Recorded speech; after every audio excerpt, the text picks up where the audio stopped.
Hi guys, Matt Massey here, and I've been asked by Deb Wells to give a thought on humility. I'm honored to be asked to do this. I'm humbled to be asked to do this. An old mentor of mine said years ago, he was asked in his last years of his life, what did he want to be known for? And he said, well, people say that I'm humble, and that makes me proud. Humble's a weird word, isn't it? It can be a misused and misappropriated word. We can misconstrue it and assume that by being humble we mean quiet, or by being humble we mean weak or passive. And that's not humble at all. A confident person can be incredibly humble.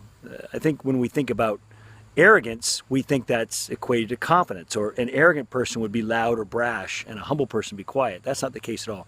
Really, I like what C.S. Lewis says about biblical humility. He said, true biblical humility is not about myself at all. True biblical humility is understanding God's identity. And in light of God's identity, I know my identity. Lewis went on to say, true biblical humility is not thinking too high of myself, nor is it thinking too low of myself. It's merely not thinking about myself at all. And then Tim Keller picked up on that idea and wrote a book called The Freedom of Self-Forgetfulness, where he said, if we live in true humility, we will just not be thinking about ourselves at all. We'll live in true self-forgetfulness. We won't think too high of ourselves or think too low of ourselves. Either way, if you're thinking about yourself, you're not humble. If you think you're great, you're thinking about yourself, you're not humble. If you think you're bad and you're thinking about yourself all the time, you're not humble. You're thinking about yourself. True humility is thinking about God. It's seeing God's identity, seeing God's majesty, seeing God's power, and seeing ourselves in comparison to Him. That's true humility. Again, it's not about putting ourselves down, but rather it's about lifting God up.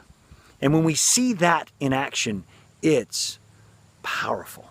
I mean, the woman that washed Jesus' feet, it wasn't about her coming in and crying at His feet and washing His feet because she was saying she was horrible. It was about saying, you're God and you love me. And she responded in love, not because she thought she was rotten, but because she was saying, God, you're beautiful and you're awesome. So that's my thought on biblical humility. And I hope that helps.